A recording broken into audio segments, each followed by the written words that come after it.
Good day, ladies and gentlemen. Once again, we continue with exercise 3.5 and 3.5 part 2, if I may say so. Continue from alphabet F to alphabet H, which is question number F to H. F, G, and H, only three short, straight to the point questions with the usage of the functionality of BGN. That is quite important. When to use BGN? This question will also be reviving that side of your knowledge.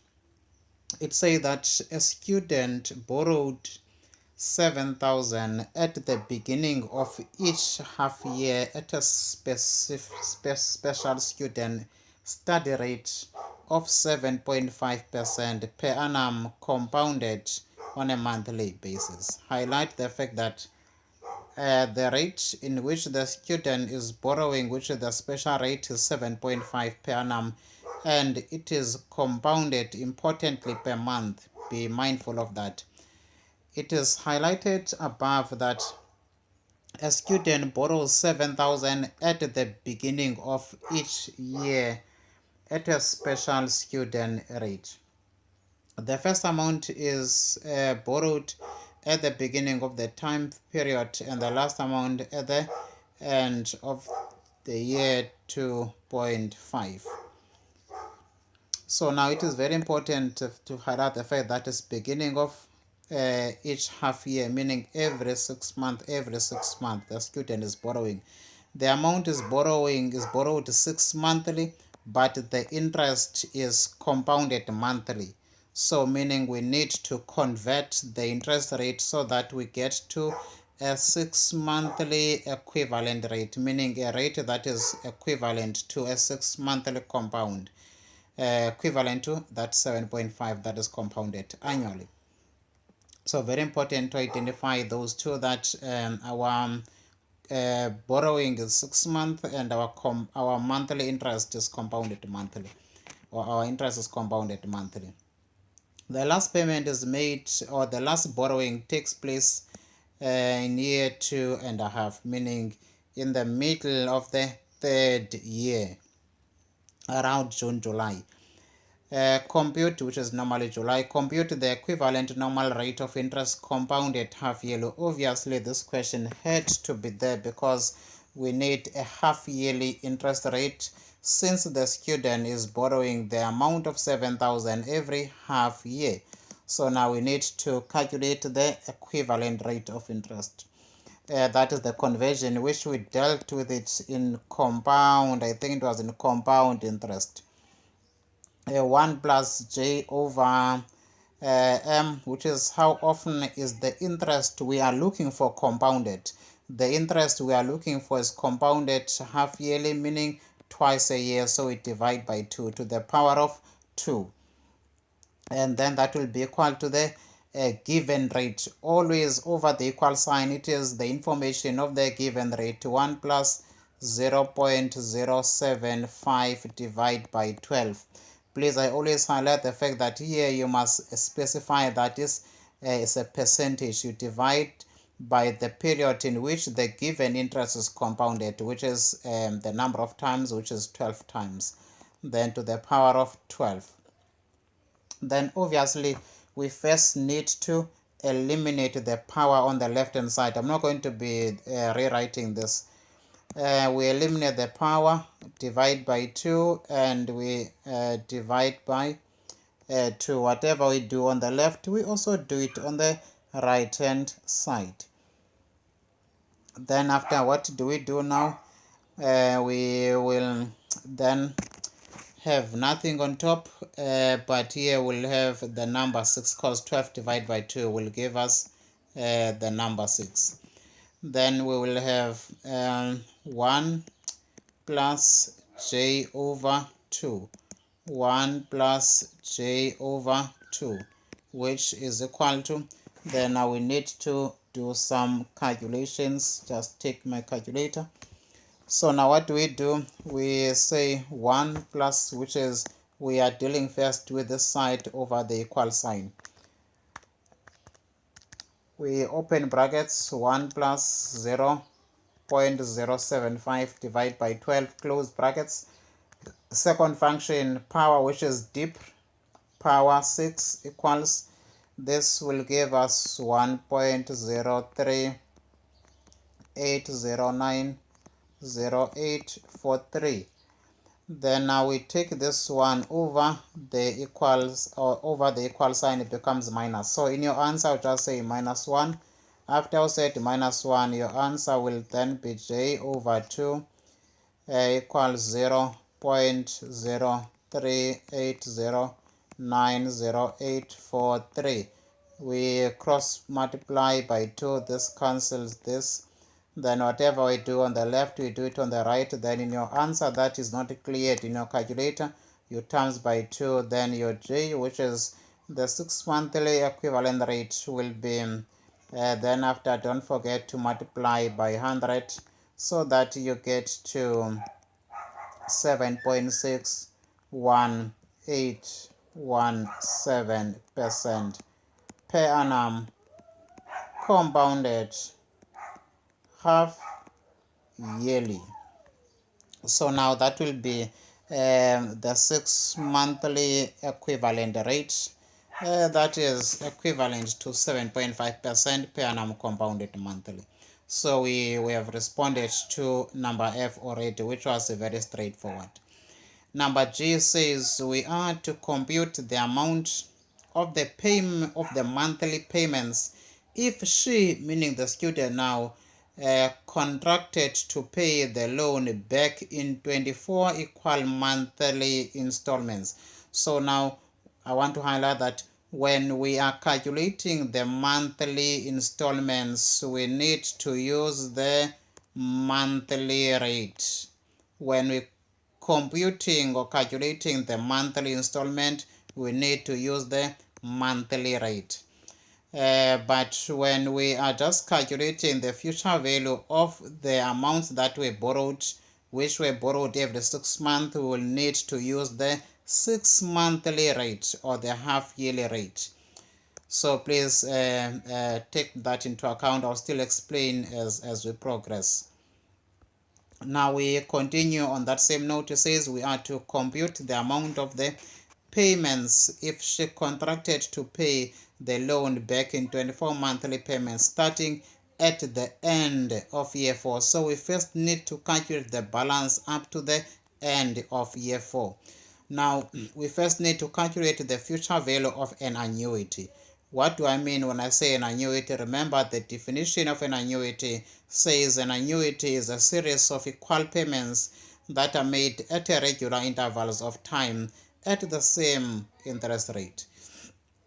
Now that means as this student has been borrowing 7,000 every half year, meaning every 6 months, this then qualified as an annuity, but it needs to be compounded or calculated using the 6 monthly interest rate, meaning when you're calculating the future value of the 7,000 that we borrowed every 6 months, we must use the rate that is also for 6 months. So now what we need to first calculate is to calculate the future value at the end of year 3, because the last amount that was borrowed, which was borrowed at in the middle of year 2.5, meaning at in the middle of year 3, it was 2.5, meaning in the middle of year 3, the amount that was borrowed here was borrowed for the last semester of the 3rd year. It was borrowed for the last semester of the 3rd year. Then the question is, how many 7,000s would have been borrowed over the period? Obviously, it will be 6 of them. Why? Because there are 6 months in 3 years. There are 6 months in 3 years, because 1 year has 2 6 months. So another year also has 2 6 months, and another year, which is the 3rd year, also has 2 6 months. The amount is borrowed at the beginning of the semester for the full semester. Now that means we can say correctly 6 amounts of 7,000 were borrowed. That means we know that they were borrowed at the beginning, so BGN function will have to be switched on. So let me first say BGN. Then after I will say plus minus an amount of 7,000 is PMT. Why do you say PMT? Are we paying? We are not paying. We are just acknowledging this as an annuity. Then after we say at what interest rate must this be calculated, then we need to say it has to be the interest of 7.61817 divided by 2. Why do we divide by 2? It is because this interest is compounded half yearly, meaning every 6 months, and there are 2 6 months in a year, or there are 2 half yearly in a year. Then now we go to the third part, or we have the PMT, we have the interest, then we need our N. Then our N will be obviously 6, and others people will say 2 times by 2.5 plus 1 in order for it to be 6 amounts of 7,000 that way borrowed. Now I just want to kind of clear this very well to you, because sometimes it does not easily make sense. Let us just draw a timeline when it comes to this time of 3 years. We have year 1, year 2, and year 3. We have 1, 2, and 3. Remember, every beginning of the semester, the student borrows 7,000, which is 7K. So 7K was borrowed at the beginning of year 1 for the first semester. In the middle of year 1, another 7,000 was borrowed for the second part of the semester of year 1. Now at the end of year 1, which is the beginning, remember closing is the opening from an accounting point of view. At the end of year 1, we know that it is the beginning of year 2. So now meaning the student borrowed another 7,000 at the end, which is beginning of year 2. And also in the middle of year 2, the student borrowed another 7K for the second part of the semester for year 2. Then at the end of year 2, which is the beginning of year 3, the student borrowed another 7,000 for the first semester of year 3. Take note, for the first semester of year 3. Then borrowed the 7,000 for the fees of January 2008 for the year 3 up until June year 3. Then in the middle of the semester, the student would have borrowed another 7,000 for the second semester of year 3. That is why they say the last amount borrowed was in 2.5 years. So this will be 2.5, but it was borrowed for the second semester. If we calculate how many 7,000 were borrowed, it will be 1, 2, 3, 4, 5, 6. That is why now our N will be 6. We say how many times did we borrow the 7,000? Or in other words, how many 6 months do we have in 3 years? And those 6 months were with borrowing of 7,000 beginning of the year. So now what are we to do? We are to compute their future value. How much does, and remember this is future value end of year 3. End of year 3, because the 7,000 was borrowed, the last 7,000 was borrowed for the next 6 months, which is July, August, September up until December of year 3. So don't forget that BGN function is switched on. How do we switch on the BGN functionality? You say second function future value. If you look at the button future value, says BGN/end. So now you say second function future value also to remove it. Second function future value to put the BGN, and the BGN will appear in the screen of your calculator. Don't forget to say second function alpha 00, but that will not clear the BGN visibility on your screen. So now we say 7,000 plus minus is PMT, 7.1 7.61817 divide by 2 is our interest, 6 is our N. We compute the future value.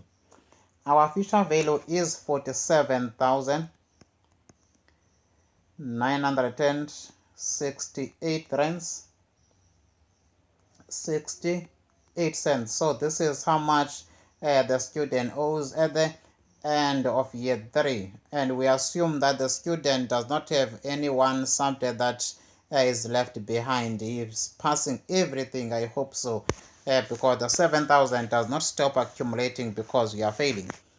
Now that will be the balance at the end of year 3. When is the student starting to make the payment? The student will start the payment at the end of year 4. So that means we still need to accumulate this amount up until the end of year 4, because it is only at the end of year 3 when the annuity ended. Remember, the reason why we ended in year 3 is because the student borrowed money up until the middle of year 3 for the end of year 3, which is the end of the borrowing period, which was year 3. So now we need to calculate the future value now of this amount at the start of the student to make the payments. Remember, he's going to make 24 equal payments. Now we still compute this amount over the same compounding period, meaning half yearly divided by 2, using the 6 monthly rate.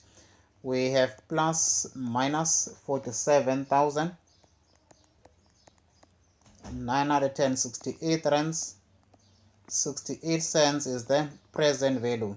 The interest is 7.61817 divided by 2.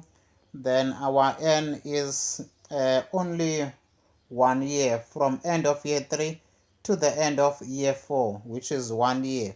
But how often is the interest compounded? 6 monthly. Then we times by 2. How many 6 months we have in a year? It will be 2. So N will be 2, meaning the number of times the interest will be compounded back to the amount that was borrowed. Meaning the interest will be calculated for 6 months, added back to this amount. Then another interest will be calculated for the next 6 months and added back to this. So that will be 2. It's not 2 years, it's 2 number of times the interest will be compounded. Or is the number of times the interest will be compounded. Then you compute future value. That means, as I mentioned to you, that now we are calculating the future value at the end of year 4. Future value end of year 4. Then now let us look at the amount of the future value. 47,968 rand 68 cents is our present value. We have 7.61817 divided by 2, which is our interest. Then we have 2, which is our N, and we're calculating our future value. Our future value gives an amount of 51,000 rands 692 rand and 61 cents. That is the future value at the end of year 4. And the student is starting the payment exactly at the end of year 4. That means it's at the same time, beginning of that balance. So we need to be using the BGN functionality. 51,691.61. So your BGN is still there, no changes. Then after now, what are we required to calculate? Compute the amount of the monthly payments. So now we need to calculate our PMT. How much will the student pay? Therefore now we have to say plus minus. We have to say plus minus 51,000. Remember, this is the final answer. 51,692.61 is the present value.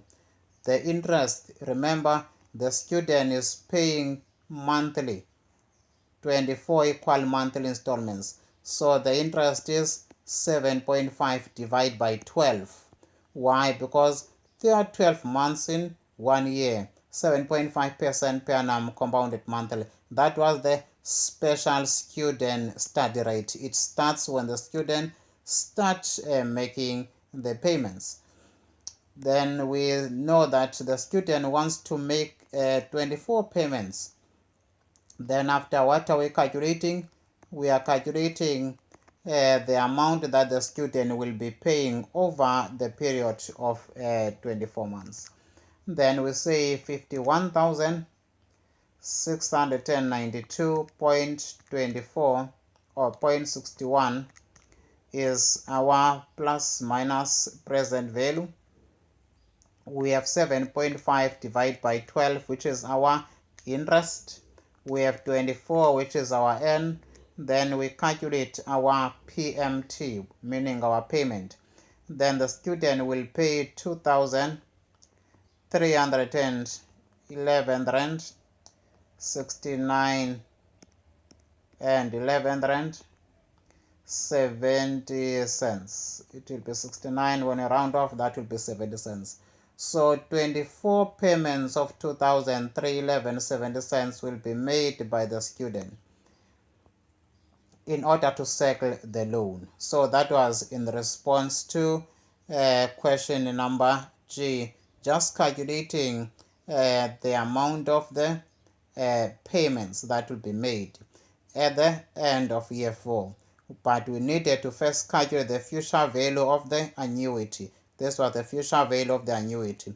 Then that future value became the present value. We needed to calculate another future value for 1 year because the student had not yet started making the payment. This was the future value of the annuity because the 7,000 was being borrowed every 6 months, so that was an annuity. When the annuity stopped, then you calculate the future value. Then after, you compound the amount only for 1 year, meaning 2 times in a year, compounding 6 months by interest, that becomes 51,000. So the student start making the payment at this point in time. Then we need to know how much is the student paying at that point in time. So we go to the last simple question. Compute the total amount paid in interest charges by the student at the completion of the loan. Now we are calculating our bigger I. Interest will be total payments 2,311 rand 70 cents. Total payments is the PMT times by the number of payments, which is 24 payments.